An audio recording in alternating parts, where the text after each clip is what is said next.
అద్భుతాలతో ఆశ్చర్యకార్యాలతో మనకు జీవితాలకు కావాల్సిన ప్రతిదాన్ని సమకూరుస్తూ నడిపిస్తున్న విధానాన్ని బట్టి దేవునికి వందనాలు స్తోత్రాలు చెల్లిద్దాం. హల్లెలూయా, దేవునికి స్తోత్రం. యాకోబు పత్రిక చూద్దాం మనము.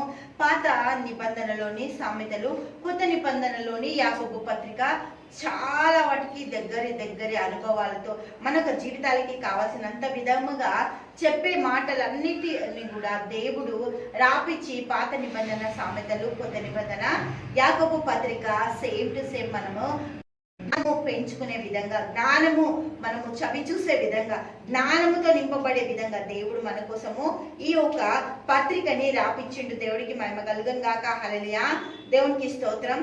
ఈ యొక్క చదరి ఉన్న ప్రతి ఒక్క యూదుల కోసము, ఇజ్రాయిల్ల కొరకు దేవుడికి స్తోత్రం. హల్లెలూయా, యెరూషలేములో కాపురం ఉన్న ప్రతి ఒక్కరి కోసం దేవుడు రాపిస్తుంది. ఏమంటుండు? హల్లెలూయా, దేవునికి స్తోత్రం. యాకోబు రాసిన పత్రిక 1వ అధ్యాయము 1వ వచనం. హల్లెలూయా, దేవుని యొక్కయు ప్రభు అయిన యేసుక్రీస్తు ఒక్కయు దాసుడైన యాకోబు అన్య దేశముల యందు చెదిరి ఉన్న 12 గోత్రముల వారికి శుభమని చెప్పి రాయినది. శ్రమల్లో చెదిరిన ఈ నిజమైన భక్తుడు, దేవుడికి మహిమ కలుగును గాక. ఈ నిజమైన విశ్వాసము ఎంత ఉంది మనకు అనేది బయలుపరుచుకునేటట్టు 5 అధ్యాయాలు 108 వచనాలు మనం తూచ తప్పకుండా ప్రతి వచనాన్ని ధ్యానించి, ప్రతి వచనాన్ని మనము గనక నేర్చుకున్నట్లయితే దేవునికి స్తోత్రం, ప్రతి వచనంలో దేవుని మాటలు, ప్రతి వచనంలో దేవుణ్ణి చూపించాలని, ప్రతి వచనము మన కొరకు దేవుడు పడ్డ ప్రయాసము యాకోబు పత్రికలో యాకోబు చూపిస్తుండు. ఎక్కడ కూడా నేను యాకోబుని యేసుక్రీస్తు యొక్క తమ్ముణ్ణి, యేసుక్రీస్తు యొక్క సహోదరుని సంబంధం కలిగిన వాడనని ఎక్కడ చెప్పకుండా యేసుక్రీస్తు యొక్కయు దాసుడైన యాకోబు అంటుడు. దేవునికి స్తోత్రం. దాసుడికి ఎందుకు అంటే హల్లెలూయా, దేవునికి స్తోత్రం. ఆయన పట్ల వాళ్ళు చేసిన అక్రమాలని, అమానుషాలని అన్నిటినీ జ్ఞాపకం తెచ్చుకొని యాకోబు దాసుని కూడా అనడం అసలు నాకు తక్కువే, దాసుని అనుకుంటున్నా నేనని చెప్పి యాకోబు దేవుడి గురించి ప్రకటన చేస్తుండు. నేను యేసుక్రీస్తు ప్రభు యొక్క తమ్ముణ్ణి అని చెప్పట్లే, దాసుని అని చెప్తుండు. దేవునికి స్తోత్రం. హల్లెలూయా, ఇవి 108 వచనాలు చాలా సామెతలుగా ఉంటాయి, మనం నేర్చుకోవాలి. విన్నప్పుడు దేవుని మాటలు ఎంత చక్కగా మనకు అవసరానికి అర్థమయ్యే విధంగా, అవసరానికి దేవుడు మాట్లాడే విధంగా మనల్ని సిద్ధపరుస్తుంది.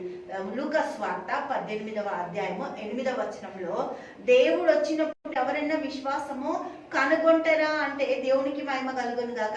దేవాది దేవుడు మన కొరకే దీర్ఘశాంతం వహించి, సహనం చూపించి, మనకు కావాల్సిన అన్ని నేర్పిస్తూ ఆయన ఒక జీవితాన్ని మనకు జీవితాలతో ముడివేసి మనము ఆ ఒక లూకా సువార్త 18వ అధ్యాయము 8వ వచనంలో దేవాది దేవుడు వచ్చినప్పుడు మనము విశ్వాసం చూపించగలుగుతామా?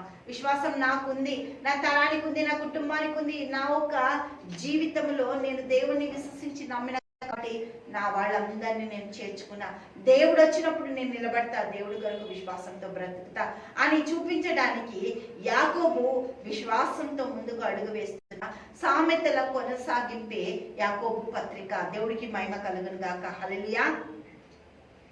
తండ్రి యేసయ్యానికి వందనాలు, స్తోత్రాలు. గొప్పది, అద్భుతకరుడా, ఆశ్చర్యకరుడా, నీకు స్తుతులు స్తోత్రాలు చెల్లిస్తున్నాం.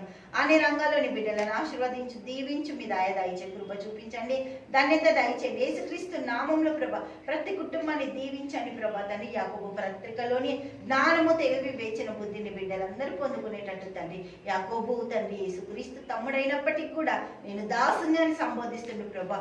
24 పెద్దలు నీ యొద్ద కిరీటాలు పెట్టి ప్రభా నేను దాసుడమని నాయన అన్ని సమస్త నీకు అర్పించినట్టు మా ఒక సొంత తెలివితేటలు కాకుండా ప్రభా నీ కృపాని కనికరం మా ఒక జీవితాలు విస్తరింపజేస్తున్న కృతజ్ఞతలు చెల్లిస్తూ యేసు నామములో ప్రార్థిస్తున్నాము తండ్రి.